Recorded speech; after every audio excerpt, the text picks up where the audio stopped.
So, Bish, welcome to the Recruitment Marketing and Sales podcast. And, thank you for being a special guest this week because we are celebrating International Women's Day. And we always like to take the opportunity to invite, a client or, one of our collaborators to have a conversation, about their journey in the industry. So thank you for your time today. Maybe though, there might be the odd person, I know it's hard to believe, but might be the odd person that's not quite heard of Bish and Sarah Bishop. So just kind of tell us a little bit about you and your business, and then we'll dive into your story because I know you've got lots that you can share. Okay, well, first of all, thank you very much for inviting me. Absolute pleasure to be joining you. About me and my journey in recruitment. Well, I've been I suppose I'm what you would call a veteran. So I've been in recruitment since 1996. My business is called Recruit. So good we named it twice. And yeah, I sing that sometimes. I won't put everybody through that today, but yeah, I do. I do sometimes. Sing that to people. And we specialise primarily in permanent recruitment. Do a bit of interim, but mainly permanent recruitment around the sort of sales, commercial, finance, and loads of weird stuff as well. So I know we're supposed to niche down, but we haven't quite got to that Yet. Yes. Although, we'll come on to it, later because in a way you have niched because you I know you can probably share a little bit later because you do spend you do have quite a focus, should I say, on working with startups. So that in itself, obviously, is a niche. But maybe we'll come on to that. But I guess for those listening, what inspired you in the first place? It's always something. Many people say, "Well, I just fell into recruitment," but how did you get into it, and then what inspired you to set up your own business? Yeah, well, like most people, I did just fall into it. I'm writing a book at the moment, actually, and it literally starts with that. Nobody grows up, do they? Going, oh, I dream of being a recruitment consultant. And I think I wanted to be Bugsy Malone and a vet and David Attenborough. So, I had quite lofty ambitions. So I then fast forward quite a lot. I went to university to read environmental science to do the David Attenborough thing and save the planet and everything. And very quickly realised that I was way too loud and sweary to be David Attenborough. And by the time I graduated, I'd stacked up quite a bit of student debt. So I was one of the first years with student loans. Right. All of the jobs in kind of like the environment and sustainability then that weren't that many actually weren't very well paid. So all my lofty ideals just went out of the window, and so all my lofty ideals went out of the window, and I thought, well, I'll just get a sales job. I'd had some sales experience in kind of Saturday jobs and holiday jobs previously. Yeah. And my dad had owned car yards when I was a kid, so I kind of grew up a little bit on a car yard. I was always a little bit of a petrol head, so I basically just hawked my CV around load of the local car dealerships. I think I offered to work for free for a month to prove myself in a couple of them, and there was a Lex Rover dealership in Stourbridge, and they basically took me on, gave me a chance, and I sold cars for the best part of nearly 3 years. At the same time, a friend and housemate of mine had done pretty much the same thing. She did politics at university and then went, what good is this for anything? She went to a Ford dealership in like Walsall, and we both got really fed up of working weekends and being there like all the hours God sent and all of this stuff. And she fell into recruitment first, went to Brook Street, and then spent the next few months going, get into recruitment. It's a lot easier to sell secretaries than it is to sell cars. And that's kind of how it happened.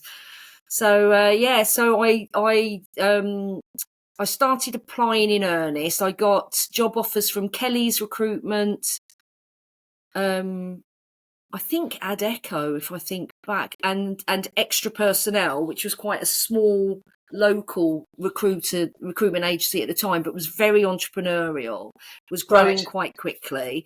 So I started with Extra Personnel, which then became Extra Personnel and Single Resource and the Staffing Group. They grew amazingly well. They sold out to Job and Talent for quite a significant amount a couple of years ago.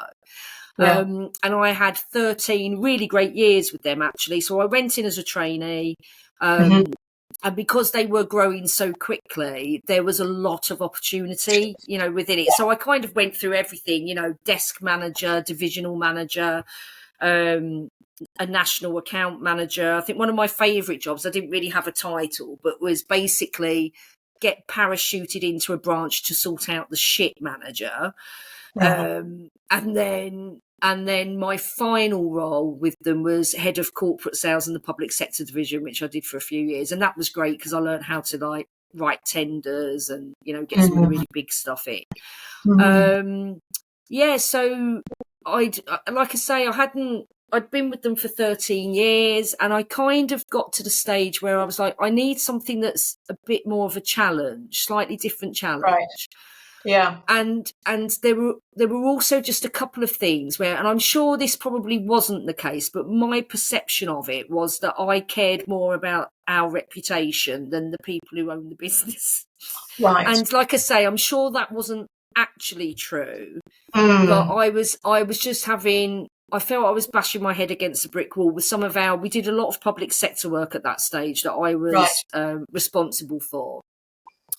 And it was very generalist agency. There were just certain things, quality-wise, that I just felt I was banging my head against a brick wall. And it was largely our industrial desks who were flying by the seat of their pants, cutting a few corners. I think the straw that broke the camel's back for me was, I'll never forget this. Years ago, we had this quite big contract with Tamworth Council.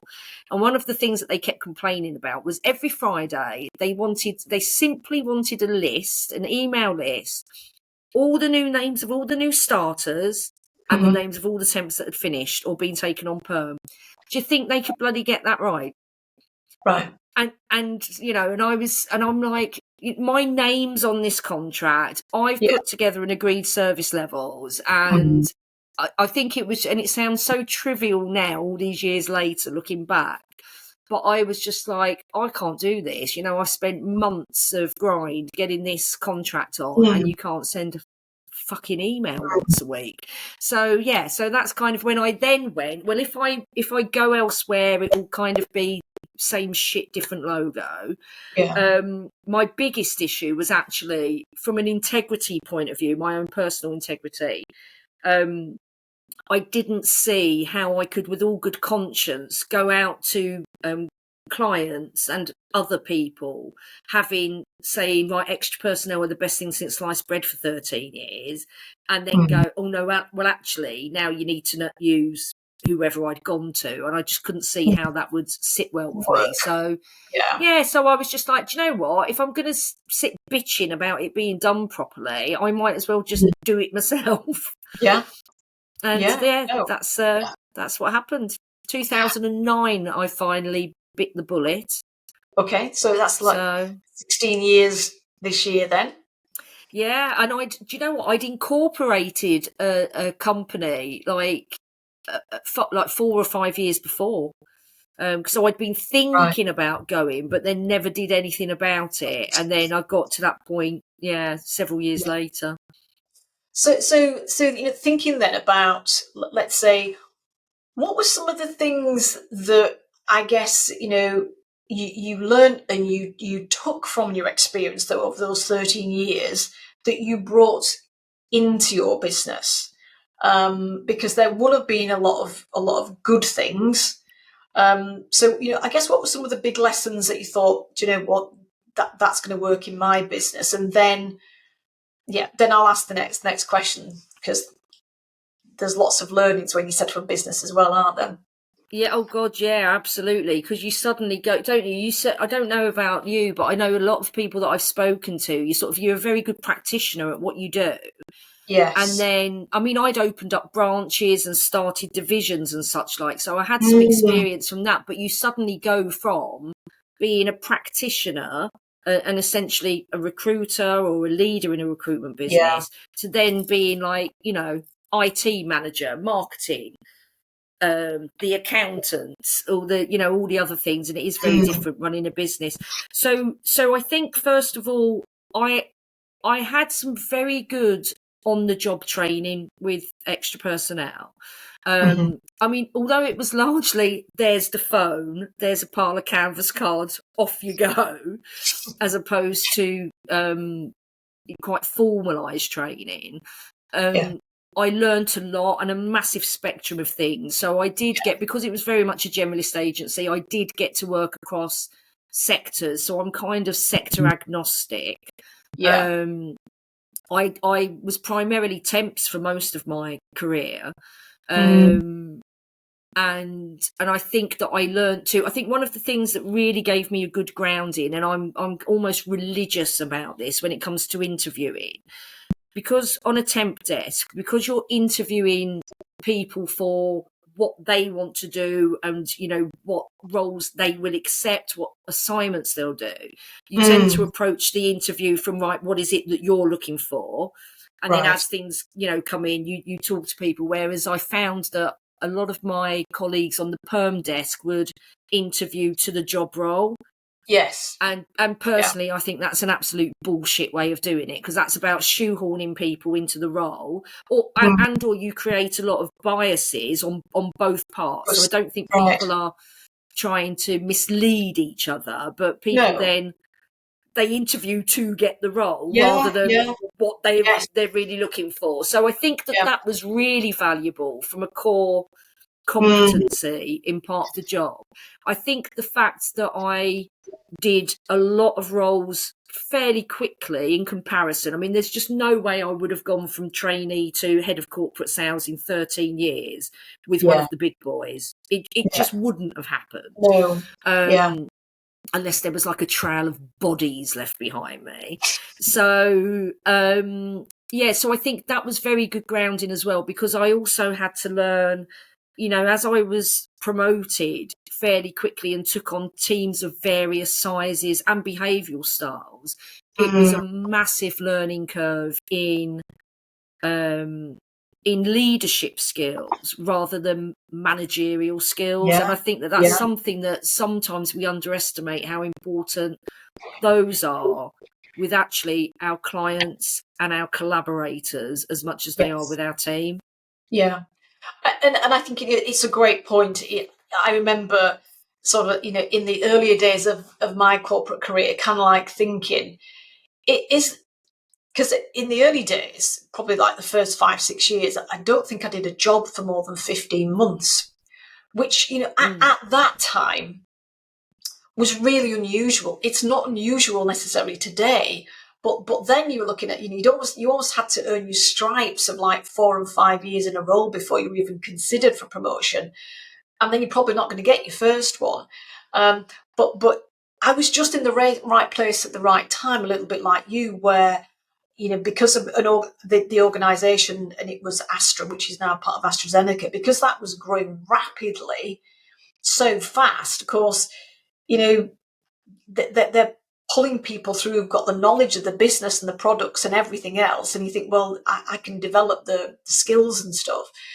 So, you know, they're great opportunities. They are great opportunities, because you wouldn't get to develop yourself at that pace in many organisations, like you say. So you had a really, really strong grounding then. So when you set up your business and you were able to bring, you know, a lot of really great stuff with you from, you know, setting up all those branches, you know, heading up corporate sales, what was the real essence of what you wanted to create in your own business? I don't think that the real essence has actually changed that much over all of the years. So I and the business, we have very, very simple, straightforward values, and that's integrity, fun, and getting shit done. and it rhymes, so I can sing that as well if I want to. So you can say I just like to amuse myself with these puerile little things. But and I think that has always been the case, and that's what I wanted to do and pull through. So for me, that was the essence of it. It was about what we do isn't rocket science, but there's so much bad practice out there, because I think particularly, you know, when I started in the 90s as well, you know, people were just making money hand over fist, throwing, you know, any old shit at stuff and seeing what sticks. But as I had a prospective client several years ago when I said, you know, well, they're just flinging crap at it and seeing what sticks. And he said to me, yeah, but sometimes something sticks. And I was like, yeah, but it's still shit. And he was like, oh yeah, I hadn't thought of it like that. But I think actually I got more wrong than I got right when I first started out. And I think the biggest mistake that I made was actually to try to emulate what I'd come from and just fix the bits that I didn't like. When actually what I really wanted to do and should have done was create something very different, which is what the business actually looks more like now. Yeah. And so, I mean, I know that you're involved, you know, in, you know, quite a lot of different things from an entrepreneurial perspective, and, you know, from a networking point of view as well. So I know that you've been part of, you know, Business Network International, BNI, for a long time. I mean, how did that come about? Because I don't know if maybe that even started, you know, in your own company, but how did that come about? And how has that, I guess, contributed to the success of your business? Because I know you're very passionate about networking and talking about networking. Yeah, and I think, do you know what? I'm quite surprised that more recruiters don't do it, you know, in a very strategic way. So how did it come about? It was another one of those happy accidents, to be honest with you. So I'd very much come from a business development. So whilst I'd grown up in like a 360 role, as I say, Extra Personnel was very entrepreneurial. So the best salespeople were generally the ones that got promoted. You know, they're the ones that got the nice cars and such like. And at the end of the day, sales is the lifeblood of any business, isn't it? So that was a great skill that I'd taken with me. But I'd come from a very traditional BD route. So it was, you know, follow the sales cycle, you do your prospecting, you get on the phone, you try and get your foot in the door, you go in, you pitch. Dependent on what it is, it would either be, you know, some nice big tender and, you know, pitching with presentations or whatever, or it might be rocking up, you know, to a factory and just having a chat with somebody. And when I started my business, like I say, I made quite a few mistakes. I went into business with somebody who hadn't really come from the industry and also wasn't BD. So it became very apparent quite quickly that, and it was the tail end of a recession, so like nobody was recruiting either. Yeah, it was all a bit of a shit. Yeah, it was a bit of a shit show, to be honest with you. But anyway, we survived. We lived to tell the tale. But it became very apparent very quickly that there was no way on this earth, no matter how much I did, it was going to be very, very difficult for me to bring in enough to sustain 2 salaries. So it was all quite grim, to be honest with you, at the beginning. However, like I say, we did survive, but networking seemed to be the word on everyone's lips. It seemed to be the thing that everybody did. And my experience of networking whilst I was at Extra Personnel was that every so often we'd rock up to the Chamber of Commerce events, ram our business cards down people's throats, eat biscuits, drink a bit of coffee, and then wander back to the branch. And that kind of was mostly it, really. And then at a point of desperation, I just started going to any free networking that I could find in the area. And I went to a Find It in Sandwell thing that Sandwell Local Authority had put on, and I got accosted by a woman called Michelle Ibbs, who is the founder of I'm Your PA, who's one of our suppliers, so they do all of our call handling, and Truly Yours, who we're working with now to automate loads of the great stuff that we're getting from you as well on Go High Level and stuff. Yeah. So Michelle basically cornered me and said, "What are you doing tomorrow morning?" And I said nothing. And she said, "Come to this networking thing in Wolverhampton." So I said, okay. I'll be honest with you, I had absolutely no intention of going. Right. And I got back to, I say the office, it was the annex, it was the granny flat with my previous partner. And I thought I'll phone her, this woman, and say, "Oh, I've got back to the office and something's hit the fan and I can't possibly come at 6:30 tomorrow morning." And I couldn't find her card. So I couldn't send my apologies, and because my mum dragged me up proper, I then couldn't no-show. So I rocked up to the Novotel in Wolverhampton, it was at the time. There were 25 people in this B&I group, and they all seemed very lovely. There was another recruiter as a visitor in the room that morning, and I saw quite a lot of business being passed, and I thought, which went down like a proverbial sack of with my then business partner, who ironically joined B&I the minute we split the business, having not bothered for 9 years. But there we go. So I think that's the best testimonial for B&I in the world. Absolutely. Yeah, absolutely. And so what, in terms of how, it's interesting your comment actually about, we'll just talk about networking for a second, because, we've been part of BNI and another organisation when there wasn't a BNI close by. And, they do work, absolutely. I saw, business getting passed. And it's kind of like local, because they have lots of local kind of like branches. And I get why perhaps there might be some reluctance today, because so many companies are not operating local. They're not general. They might specialise, and so they go national. We've got, even in Superfast Circle, we've got companies, who operate within Europe and across the Atlantic. And so, so things have changed, but of course, networking's evolved as well, because we all go on Zoom calls and network. So, I mean, how do you tell me a little bit more about why you're surprised more people don't do it, and why should people perhaps, invest more time? Because I think that's the thing, is people don't go out as much either post-COVID. Yeah. So I'm just really interested in getting your take on it, because I know you're very passionate about it.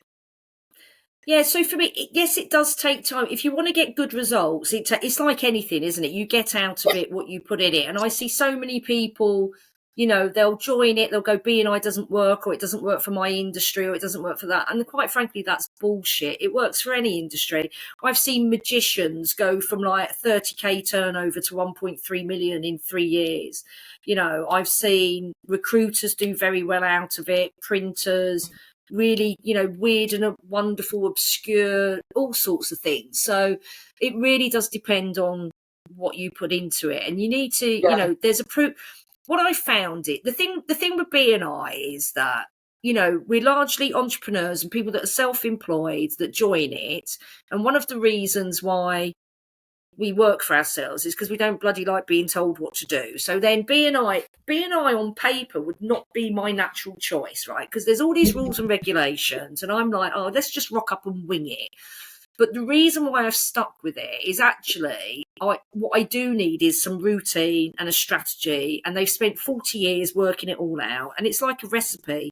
If you follow it, it works. If you're accountable, it works. If you put the time in and build those relationships, it works.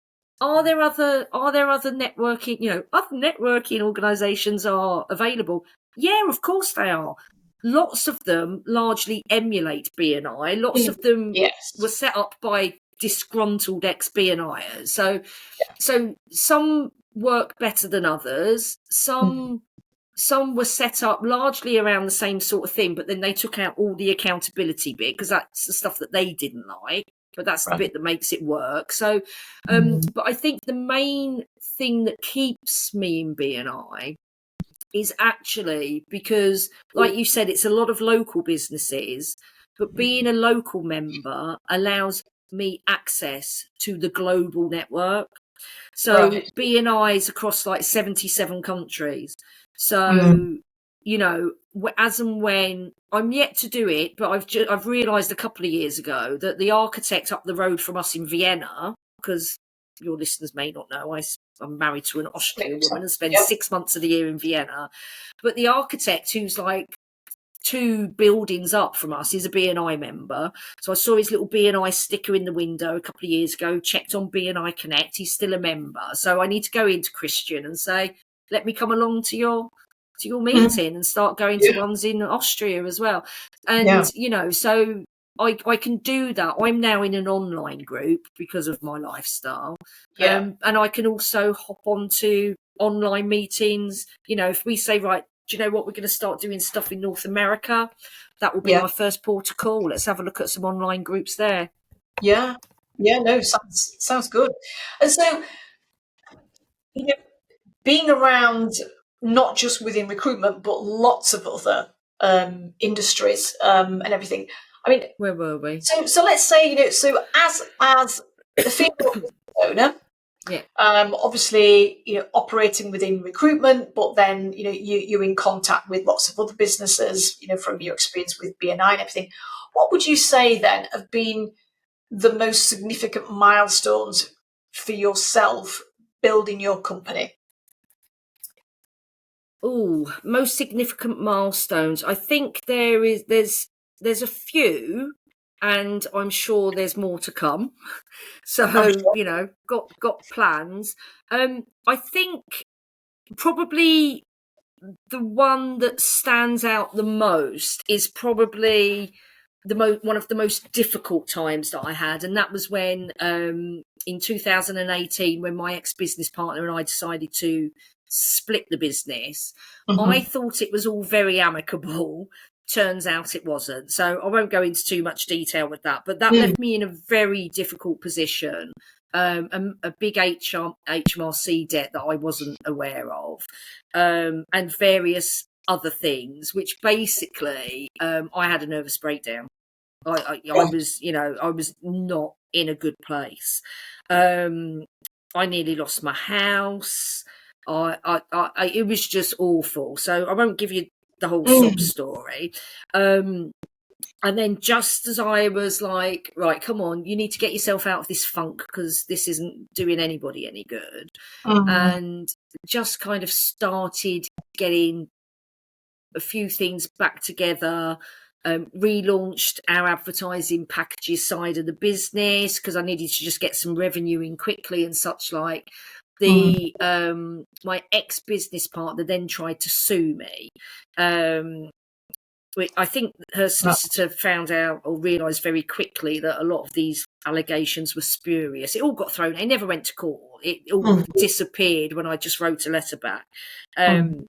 My favourite bit was when she tried to do me for copyright and intellectual property, bearing in mind her website was word for word, I'd written it, which was quite funny. But anyway, but in a weird way, whilst my knee-jerk reaction was, oh my God, this is going to push me over the edge. I can't even afford a solicitor. I'm going to have to respond to this myself.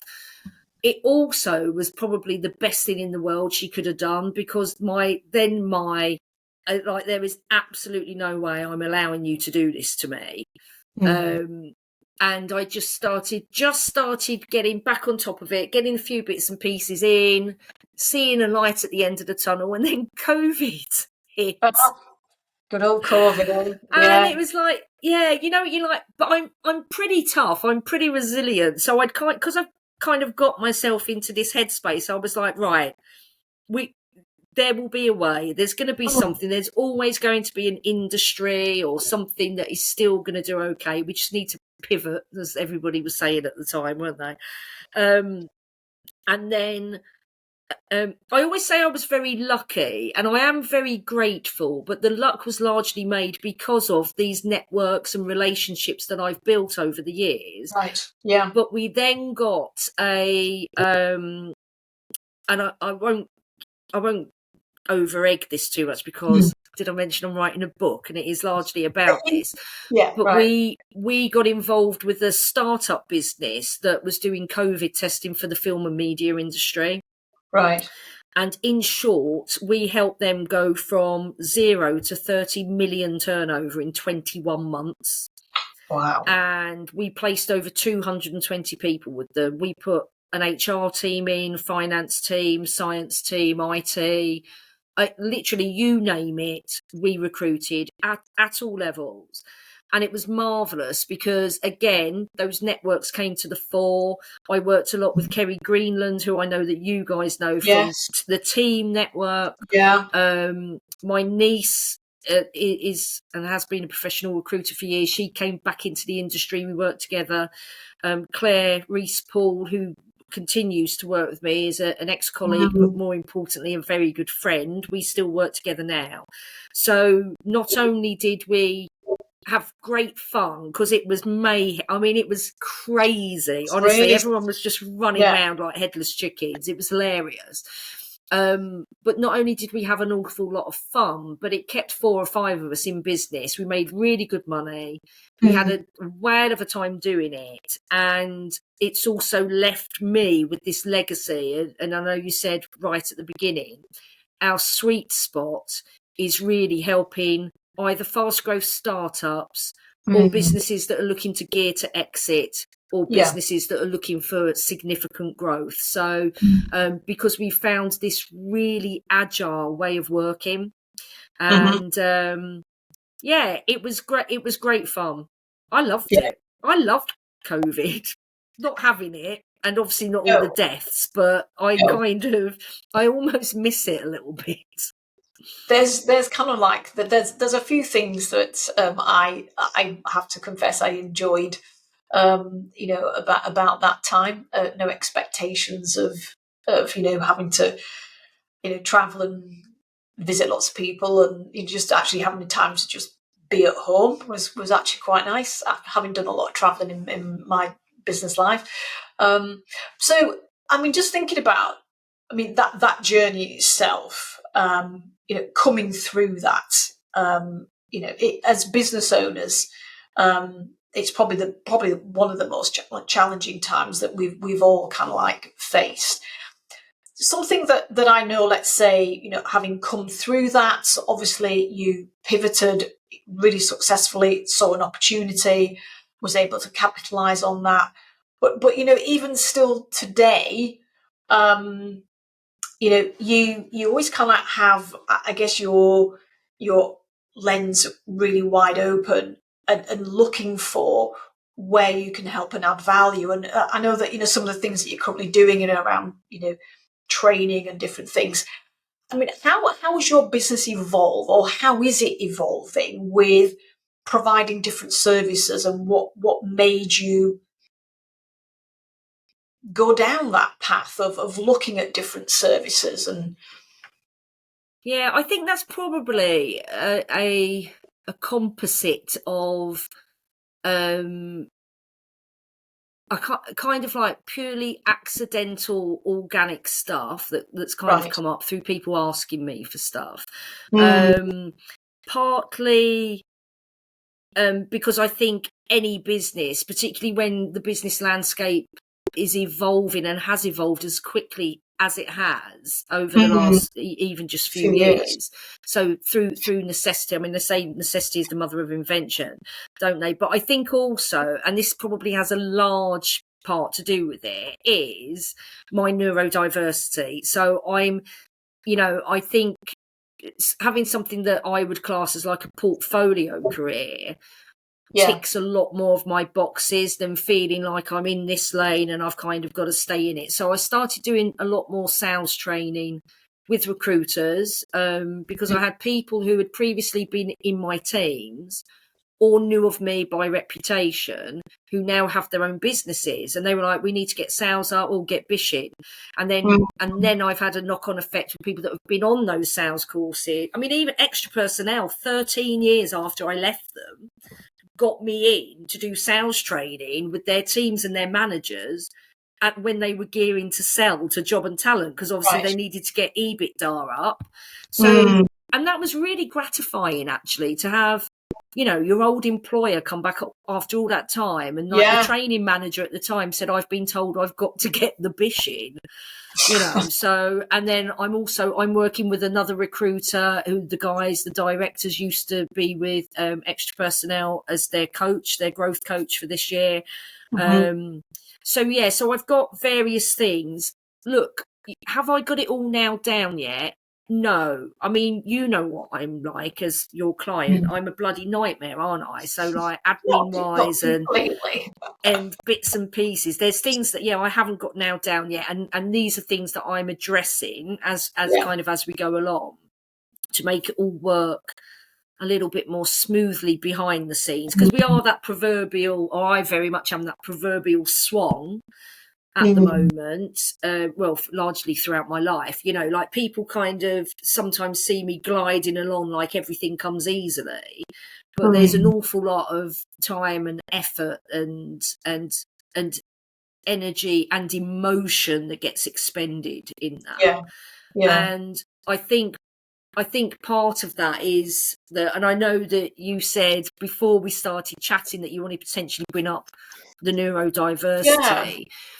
So I think that there are, I mean, it seems to be all over the internet now, for which I'm very grateful, because I was diagnosed ADHD at 3, which, I mean, that was like, 1975. Right. So that's pretty early, particularly for girls.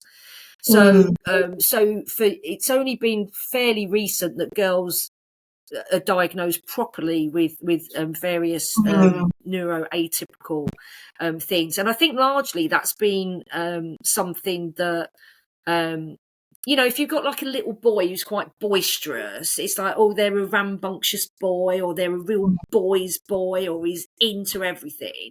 The minute you've got a little girl that's like it, it's like, stop being a princess, don't be a diva, stop showing off. Oh, she's a right little madam, you know. So whilst I was diagnosed, I was never medicated. I mean, the doctor said, oh, there's this new thing coming out of America called Ritalin, and my mum was like, absolutely not. No. But also, I don't think it was really understood. You know, it was always explained in terms of, oh, I just can't pay attention to anything and I've got a lot of energy. And it's really only been as conversations and more information has come out over the last few years that even I've understood it a lot better. And then about 15 years ago, I was also diagnosed as being high functioning autistic. So that also adds another complexity. Menopause, talking to my neurotypical friends, is a bit of a bitch anyway, but you know, that and ADHD does not make good bedfellows. So, I mean, just on this topic of conversation, I mean, you know, you talked about there how, I guess, you know, girls perhaps are treated differently to boys in, you know, in those early years, in terms of attitude towards behaviours. Obviously, there's no doubt been challenges, you know, over time. But how have you been able to, I guess, turn those challenges into positives for you, not just as a business owner, but, you know, perhaps even, you know, as a woman in business and as a female leader, because, you know, sometimes, you know, there are things that we have to navigate just because we are women. Yeah, I mean, I think from the female perspective, in some respects, I actually think as a gay woman, and weirdly, I've had it easier than a lot of my other female friends and colleagues. Right. And I do think that largely that has stemmed from the guys kind of seeing me as one of the boys. Right. Which is a bit, and I think that that's been partly like, you know, I've never been like a sexual threat or potential target because you know, it's like, no go boys, not interested. But also, I mean, whether gay, straight, asexual or whatever, I would never have had kids. And I think that is something else that's also probably stood me in good stead. And it shouldn't be that way, but I do think that is the way. Agree. Yeah, I've never been off for maternities. I've never, so if you look at a lot of the Scandinavian countries, when things like the paternity allowances and such like are all much more level, then the pay parity is up there. They haven't got as big an inequality gap in terms of career and promotions and such like, and that kind of says it all. So I think I'm probably not the best female entrepreneur to speak to, because I think some of my circumstance in life has made it a bit and I never thought I'd be sitting here as a gay woman saying, actually, being a childless gay woman has actually made it easier for me in my career, but it has. And okay, so because like you never kind of wanted a family, and so that there are things that we've not had to face that other women do. But it's interesting, isn't it, that actually you can sit there and say, look, as a gay kind of female, I've not had to deal with things that other women have, but that still acknowledges that you've seen, other friends who have got families, and but have still wanted to build, careers, and be leaders as women. So, and of course, just sharing your experience, living in you're living in Vienna, but the experiencing more of the Scandinavian experience as well. Things. There are challenges, in the UK if you want to be, a mum, and have a successful career, and probably be the lead person running a home often as well. Not always, but often. So it's still not easy. Thinking though, from your experience of having your 13 years with with your initial company, building your own company, going through some real challenges, a business partnership breaking up, the emotional, roller coaster and fall out of that, COVID just as you're getting back on your feet, etc., etc. And obviously your journey's not finished yet. But when you think about everything that you've experienced, what you've learned, and you see younger women coming into the industry wanting to build careers, I mean, the market's different today. Technology is moving at a rapid pace. What message would you share, to help young women navigate the journey that's ahead of them? Because it's probably going to be slightly different to the journey that we've had. Yeah, absolutely. I think looking back, as I've got older, I think a lot of it actually comes down to confidence. And I think that we sometimes don't give as much credence as we should do to the mindset stuff. Because, if there's so many women that I look at that I've worked with, and I know that if they'd shown up in the workplace with the confidence of a mediocre white man, they would have done a lot better than they did. And I'm not anti-man, and I'm not, but literally when you do look, there is a certain kind of confidence and bravado that a lot of guys are very good at putting out there. And quite often that level of confidence actually isn't bloody merited.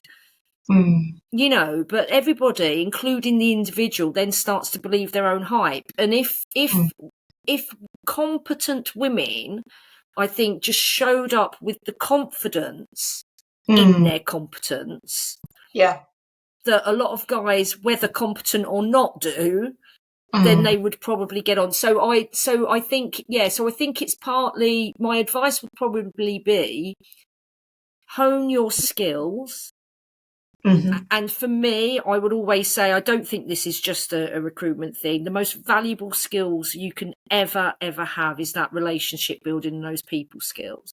Yeah. Hone your skills, but be confident in your competence and don't be afraid to shout about it and to stand your ground. Yeah. You know, stand your ground. I mean, there's been so many studies and things where they look at, you know, even something as simple as meetings, whether it be in corporate or smaller businesses, and the proportion of time spent with the guys holding the conversation Yeah. is massively disproportionate to the amount of women in there, and it's really difficult, because if you do start putting yourselves forwards, you get, oh, you know, she's a right ball breaker, or bloody Harridan, or, you know, and it's like, well, what's the answer? We've got women who are trying to operate in a very male and masculine way to prove that they're as good as the guys, when actually their feminine energy is what makes them really good at the job.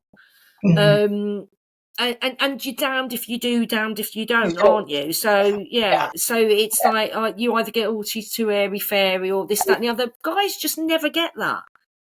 No. You know, guys never get that. So if somebody acts in the same way as a ball breaker, a female ball breaker, you know, they're the sort of people that they go, oh yeah, he knows his own mind and he gets stuff done. And it's like, then the language just completely changes if a woman acts in a carbon copy way. And it's just like, come on everyone, give your head a wobble.